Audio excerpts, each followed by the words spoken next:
Hi friends, నమస్తే. Welcome to టియానోస్ kitchen Telugu. ఈ రోజు రెసిపీ మనకి ఎన్నో రకాలైన వ్యాధిని నయం చేసే ఈ మునగాకుతో ఈ రోజు కారపొడి తయారు చేసే విధానం చూపించబోతున్నాను.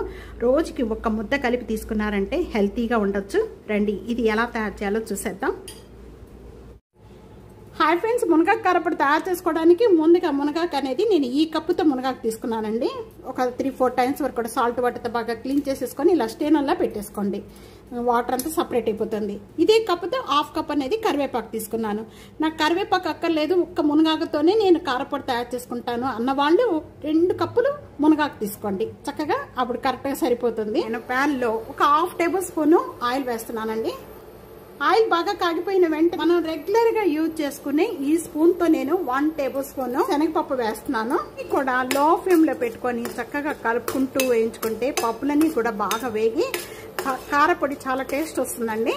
అందుకని లో ఫ్లేమ్ లో పెట్టుకొని పప్పులు వేయించుకోండి. అదే టేబుల్ స్పూన్ తో 1 టేబుల్ స్పూన్ మినపప్పు కూడా వేస్తున్నాను. స్పూన్ జీరా కూడా బాగా హాఫ్ వేగిపోయిన వెంటనే 2 టేబుల్ స్పూన్ ధనియాలు. ఇలా వేగిపోయిన వెంటనే కూడా ఒక ప్లేట్ లోకి తీసేసుకుందాము. సేమ్ ప్యాన్ లోనే ఎండుమిర్చి ఇలాగ పీసెస్ గా కట్ చేసి వేసుకుందాము. నేను ఒక 5 లేక 6 ఎండుమిర్చి వేసుకోండి. బాగా వేగిపోయిన వెంటనే కూడా ఇదే ప్యాన్ లో తీసేసుకుందాం.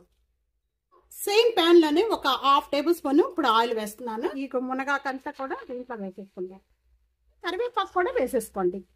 కలుపుతూ కూడా వేయించుకోండి. ఇవి తొందరగా వేగిపోతాయి. ఇలా పట్టుకుంటే చక్కగా ఇలా పౌడర్ లాగా అయిపోవాలి. అంతవరకు కూడా వేయించుకోండి.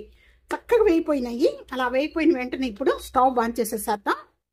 మిక్సీ జార్లో ఇప్పుడు ముందుగా మనం వేయించుకున్న ఈ పప్పులన్నీ కూడా ఇప్పుడు దీంట్లో వేసేసుకుందాం. వీటితో పాటు కొద్దిగా చింతపండు, చిన్న ఉసిరికాయ అంతా చింతపండు, టేస్ట్కి సరిపడా సాల్ట్.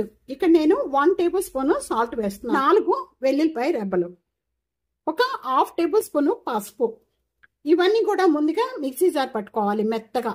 మిక్సీ జార్ పట్టుకున్న ఈ పౌడర్ అంతా రెడీ అయిపోయింది. ఈ విధంగా అన్ని పప్పులు కూడా ఈ విధంగా మెత్తగా చేసుకున్న వెంటనే మనం వేయించుకున్న ఇప్పుడు ఈ మునగాకు అంతా కూడా దీంట్లో వేసేసుకుందాం. మిక్సీ పట్టుకున్న మునగాకు కారపొడి రెడీ అయిపోయిందండి. మెత్తగా చేసుకోకండి, కొద్దిగా బరగ్గా చేసుకుంటేనే బాగుంటుంది. ఈ విధంగా చూసి కంటైనర్లో పెట్టేసేసుకొని మనం స్టోర్ చేసి పెట్టుకోండి. చక్కగా రోజుకి ఒక ముద్దలో కలుపుకొని తీసుకోండి. హెల్త్కి చాలా అంటే చాలా మంచిది. ఇది రైస్లోకే కాదు, అన్ని బ్రేక్ఫాస్ట్లో కూడా చాలా టేస్ట్గా ఉండే మునగాకు కారపొడి ఎన్నో రకాలైన వ్యాధిని నయం చేసి మనకి ఎంతో ఆరోగ్యాన్ని ఇచ్చే ఈ కారపొడి మనం తప్పకుండా ఇంట్లో ఇలా స్టోర్ చేసి పెట్టుకున్నారంటే చాలా హెల్తీగా ఉండొచ్చు.